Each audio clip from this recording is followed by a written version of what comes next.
bem-vindos de volta à última parte do Mercados em Ação. Vamos começar por olhar para o número da semana, que o número é 285 mil milhões de dólares, que são as receitas previstas pela Rússia, as receitas com o petróleo e o gás vendido a outros países. Isto representa, portanto, 285 mil milhões este ano, são mais 20% face a 2021. A Rússia prevê este encaixe substancial, não só o preço destas matérias-primas aumentou nos mercados, como também a Rússia está a encontrar novos compradores ou aumentar a sua cota em países como a China e a Índia. Isto numa altura em que a Comissão Europeia já anunciou este embargo ao petróleo da Rússia, redução de 90% até ao final do ano. Marco, vamos agora olhar para a personalidade da semana. Sim, esta semana é Sheryl Sandberg, que é chefe de operações do Facebook, há 14 anos que estava na empresa e que sai para se dedicar à filantropia, diz, mas é uma pessoa que é daquelas pessoas que teve um impacto fundamental na empresa. O Facebook, quando ela entrou, tinha cerca de pouco mais de 100 milhões de utilizadores e agora tem mais de 2 bilhões. Diz que era o adulto na sala, mas obviamente que também é um trabalho que desgasta brutalmente. Houve bastantes casos durante o mandato dela, mas é uma pessoa que fica ligada de forma intrínseca ao mercado, nomeadamente das redes sociais, e que teve certamente muito valor no crescimento do Facebook, quer se goste dele ou não. Uhum.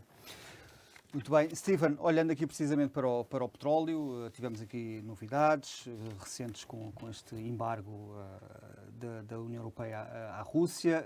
O preço do petróleo, pelo menos no início desta semana, não tinha subido muito face à altura quando foi anunciado o embargo. Poderemos esperar aqui mais aumentos? O mercado ainda não encaixou bem o que é que vem aí. O Bank of America previu o barril de petróleo nos $150. Eu acho que o mercado tem vindo a descontar este embargo ainda mais agressivo por parte da União Europeia, não é? Portanto, como nós sabemos desde o início da invasão da Rússia à Ucrânia, aquilo que a União Europeia comprou foi um número altíssimo, não é? Portanto, cerca de 50 mil milhões de euros em produtos energéticos à Rússia. Portanto, por um lado havia ajudas e apoios, enviar armas de países europeus para a Ucrânia, mas por outro lado estávamos a comprar talvez ainda mais produtos à Rússia. Portanto, a Rússia naturalmente beneficiou muito disto, os clientes europeus, os importadores tiveram que se adaptar.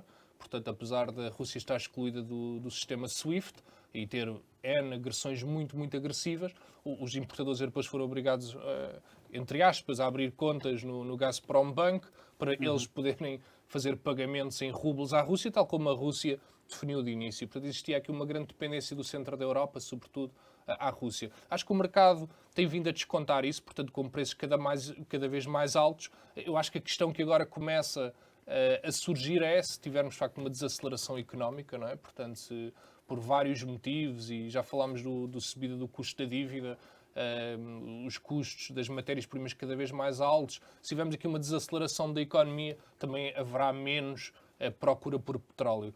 Ao mesmo tempo, a Rússia está a voltar-se para leste, não é? Portanto, para a Índia.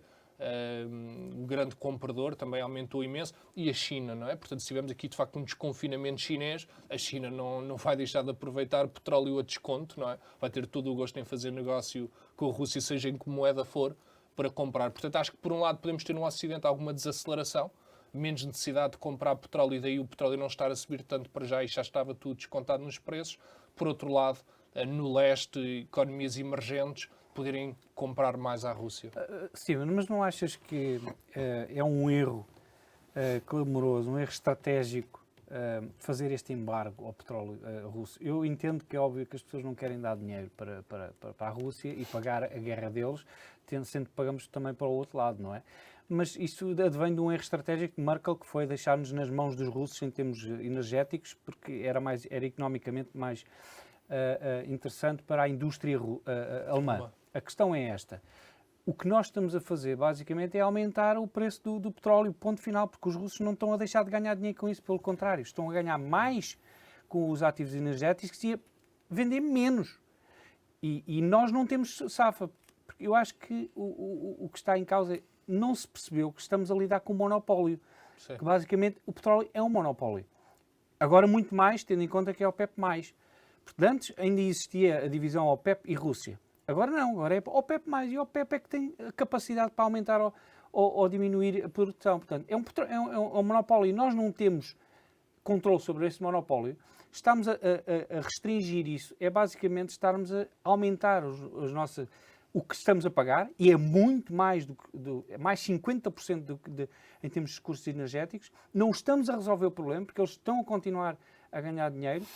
Dificilmente vão vender toda a sua produção que não nos vendem a nós à Ásia, porque não existe cadeia logística para isso. Sim. E o que é certo é que vamos continuar a ter mais inflação e mais custos. Não achas que isso deveria ter sido feito de outra forma? Por exemplo, garantindo produção antes de fazer isto. Porque basicamente, isto não é um mercado regulado, isto não é um mercado onde existe procura e oferta de forma normal, não é? Sim, não é fácil de todos fazer um oligopólio ou um monopólio de um dia para o outro, não é? Portanto, a União Europeia aqui está muito... sente-se comprometida, não é? Porque aumentou brutalmente essa dependência da Rússia nos últimos anos, quando não o deveria ter feito, talvez. Sente-se comprometida em ajudar a Ucrânia, já que não o faz militarmente, está a fazer ou pensa fazer desta forma com as sanções económicas e com os embargos. O que é facto é que não conseguiu acautelar alternativas suficientes, não é? Hoje está-se a falar de a Eni, a empresa italiana, e a Repsol, aqui a empresa espanhola, irem à Venezuela, portanto um país que também já estava com sanções económicas brutais, não é? E que os norte-americanos autorizaram, portanto isso buscar alguma produção à Venezuela. Os árabes, naturalmente, os países árabes estão contentíssimos com tudo isto, não é? Portanto os preços para julho... Mais receitas. Exatamente, portanto os preços para julho já os marcaram ainda mais alto. Portanto há aqui os outros membros também desse monopólio, esse cartel a gozarem estes frutos, e a União Europeia está completamente atrás da curva também em matéria energética, não sei em termos macroeconómicos, como falámos no início, em termos energéticos está atrás da curva. A França, ok, tudo bem, queremos alternativas renováveis, mas não servem para o curto prazo, não é? Não dão resposta. Portanto, a Rússia está a conseguir levar, digamos, água ao seu moinho e cada vez a faturar mais. Uhum. E o que é que esperas para o resto do ano em termos de preços de petróleo? Poderá haver aqui um aumento mais assinalável, se bem que já aumentou 50% este ano o barril, mas poderá haver um aumento ainda maior? Eu diria que para haver um aumento ainda mais expressivo depois deste que já tivemos, teria que haver um crescimento económico, uma coisa vibrante, não é? Não me parece que seja o caso, não é? Acho que podemos começar aqui a chegar... o facto dos juros estarem a subir nos Estados Unidos, em breve na Europa, portanto, isso começar a traduzir-se para a economia real e haver aqui algum abrandamento, não é? No investimento, alguma travagem na contratação de pessoal e como tal, haver menos necessidade energética, diria. Portanto, acho que pode valorizar mais, sim, mas não muito mais significativamente do que já atingimos. Até porque os $120 por barril é considerado um nível em que começa a destruir de forma evidente a procura.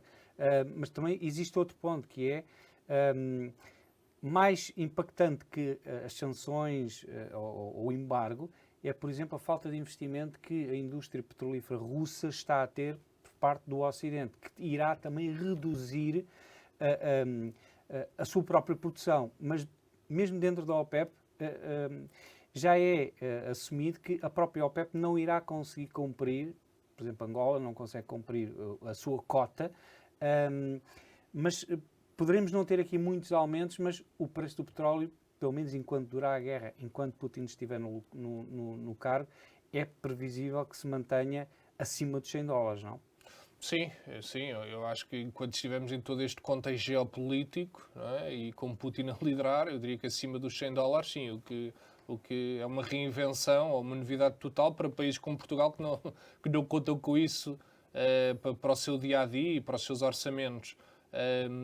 Eu acho que a falta de investimento é grave, porque nos últimos 2 anos, sobretudo, mas até antes da pandemia, houve muito o discurso da transição climática na Europa e muitos receios, os ativos agora das petrolíferas vão ser todos obsoletos daqui a uns anos. Portanto, essas empresas também investiram menos em produção ou em tecnologia de produção por começar a pensar nos projetos de energias renováveis. O que é facto é, o facto de não terem investido nos últimos anos faz com que agora tenham menos output e menos capacidade de entregar, o que naturalmente é grave, porque a curto prazo, pelo menos nos próximos 5 anos, não se perspectiva que as energias renováveis sejam a solução de todos os nossos problemas. Não achas que demos aqui um passo maior do que a perna mais uma vez à União Europeia? Ou seja, restringiu-se e quis cortar o acesso ao petróleo e com impostos também, e, no entanto, sem ter uma alternativa. Sem dúvida, sem dúvida. Baseou-se muito na boa-fé, nos objetivos verdes, vamos embora, transição climática tem que acontecer, mas não acautelou a alternativa energética e agora estamos todos a sofrer com isso. Nos Estados Unidos, onde esse discurso climático, como sabemos, é muito menos vigoroso, não é? Portanto, é muito discutido, é o Trump, como nós sabemos, as opiniões bastante afincadas que ele tinha sobre a indústria petrolífera. Nos Estados Unidos o problema é um bocadinho diferente, não houve um foco nas renováveis que tenha tirado a atenção das petrolíferas. O que aconteceu é que agora a subida do custo da dívida também desincentiva aqueles pequenos produtores muito ágeis, não é, do petróleo e do xisto, a reativarem produção como fizeram há 6, 7 anos atrás. Portanto, há toda uma dinâmica que mudou, também menos agora liquidez dos investidores para financiar esse tipo de pequenos produtores, que, como nós sabemos, eram muito dinâmicos há 6, 7 anos atrás e aumentavam a produção muito rapidamente. Muito bem. Steven, muito obrigado por teres aceito o nosso convite. Até uma próxima oportunidade. Vais ser pai em breve também. Parabéns. Obrigado. Tudo a correr bem. Marco, obrigado. Este foi mais um Mercados em Ação. Veja esta edição no site e nas redes sociais do Jornal Económico e ouça também o podcast nas principais plataformas de streaming. Obrigado, boa semana e bons negócios.